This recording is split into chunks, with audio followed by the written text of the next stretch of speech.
All right, let's get into what's happening with TSV 1860 München. If you want the key info without the noise, you're in the right place. That's my job here. And I'm here to provide some context, look at the analysis, and, the broader implications of it all. We know you value getting straight to the insights. Exactly. So today we're focusing on a pretty big announcement concerning 1860 München. Seems quite significant in German football circles. It is. And our main source for this is a report from Bild covering the latest developments. Okay. And our goal is simple. Understand what's happening, why it's happening now, and maybe speculate a bit on what the future holds for the club. Sounds good. So the headline news. Well, the big story is Hasan Ismaik. He holds the majority stake, 60%, right?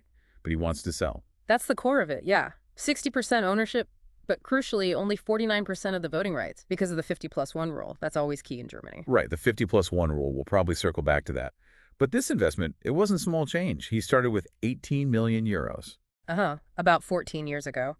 And since then, the total amount he's put in is estimated around, 65 million euros? Wow, 65 million. That's a hefty sum. It definitely is. And to really get why this sale is such a big deal now, we need to remember where 1860 stands. They had that rough patch, didn't they? Relegation. Yeah, down to the regional Liga in 2017. That's the fourth tier. A huge blow for a club like 1860. Fourth tier. Wow. And they've been in the 3 Liga since 2018. That's right. Battling it out in the third division. And the Bild article mentions their current standing. Yep, currently in 9th place. 9th. So not exactly promotion contenders right now. Not really. And, technically relegation isn't impossible from that spot, mathematically speaking. So it underscores a certain level of, instability or lack of progress despite that big investment. Precisely. Which brings us to the money side of this potential sale. What are his shares worth now? The estimate in the article is around 25 million euros. 25 million. Compared to the 65 million he put in, that tells a story. It really does. Highlights the risk, doesn't it? On-field success doesn't always follow the money. Absolutely. And what's Ismaik actually asking for? He's been public about that. Yeah, he has. He's quoted saying any buyer needs, get this, 200 to 300 million euros. 2 to 300 million? That's quite a figure. What do you make of that? Well, it's obviously way above the current estimated value.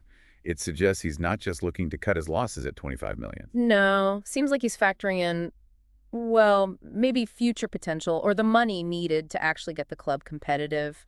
Infrastructure, players. That makes sense. Yeah. The sunk cost idea, maybe? He's looking at his total input and future needs, not just the market value now. Creates a big hurdle for buyers, though. A very big hurdle. And his reasons for selling, they sound quite personal, too. Yeah, the article uses words like suffering, feeling a lack of appreciation and respect over the 14 years. That's strong stuff. You can sort of feel the frustration building over that time. All that money and feeling unappreciated. It paints a picture. And he also mentioned regretting not understanding the club's culture, its history, and that 50+1 rule again before investing. Ah, yes, the 50+1 rule. It's so fundamental here, isn't it? Explain that a bit more for anyone not familiar. Sure. It basically ensures the parent club members, the EV, we'll talk about keep majority voting rights, over 50%.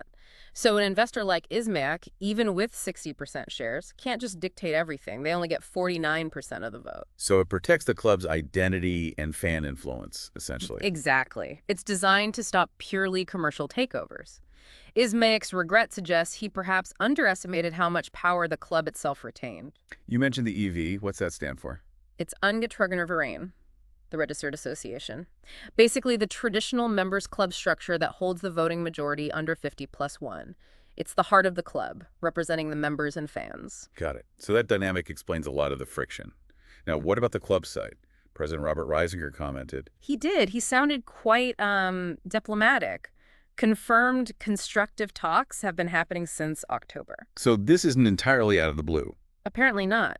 But he also said things are complicated by recent issues within the EV itself. What kind of issues?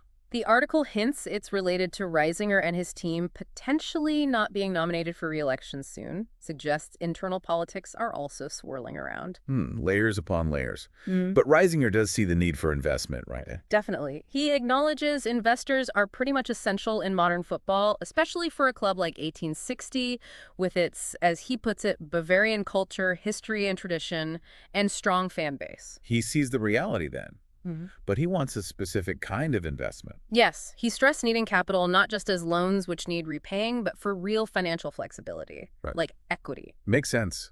Less debt burden. Exactly. And ideally, he mentioned wanting multiple investors, preferably with regional ties, people acting as partners, sponsors, and shareholders. A more collaborative model, fitting that 50+1 spirit. Precisely. He talks about needing a cooperative strategy, common realistic goals, and patient, competent implementation. You can read between the lines there, thinking about the past 14 years. Yeah, sounds like lessons learned. So what kind of money are we actually talking about for the future? The article had figures. Big ones.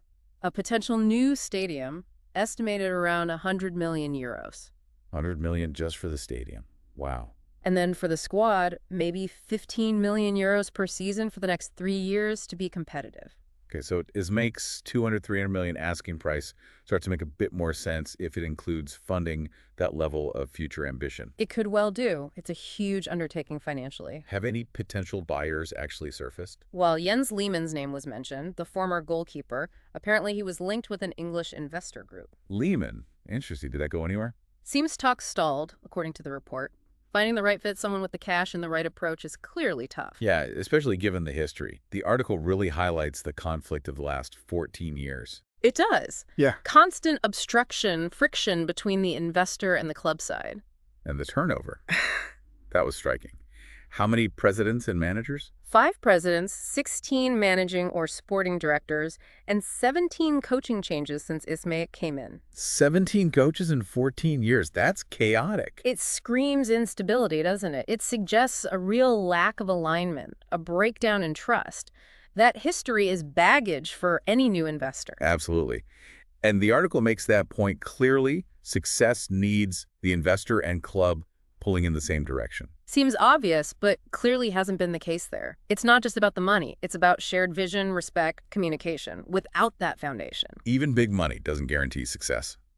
Reisinger also made a broader point about football finance, didn't he? yeah, he noted that top-level football is just so expensive and complex now, you can't run it like you did decades ago. True. The commercial pressures are immense, but then you have things like 50+1 trying to balance that. That's the tightrope clubs like 1860 are walking. Finding that balance between financial necessity and preserving the club's soul. Okay, so let's wrap this up. Key points. Hasan Ismaik wants to sell his majority stake after 14 years, citing frustration. The club, via President Reisinger, confirms talks but points to internal complexities. They want new investment, but ideally from regional partners in a collaborative way. The financial needs are huge, potentially hundreds of millions for a stadium and competitive team. Finding a buyer willing and able to meet Ismaik's price and work with the club structure is the major challenge. And this all plays out against a backdrop of 14 years of conflict and instability between the current investor and the club. Right. You should now have a much clearer picture of this whole situation at 1860 München. A complex situation, definitely. So here's a final thought to leave you with. Given everything we've discussed, the deep-seated issues, the huge financial needs, the unique club culture, what kind of investor profile do you think could actually bring stability and success back to 1860? What's the magic formula here, if there even is one? Something to ponder.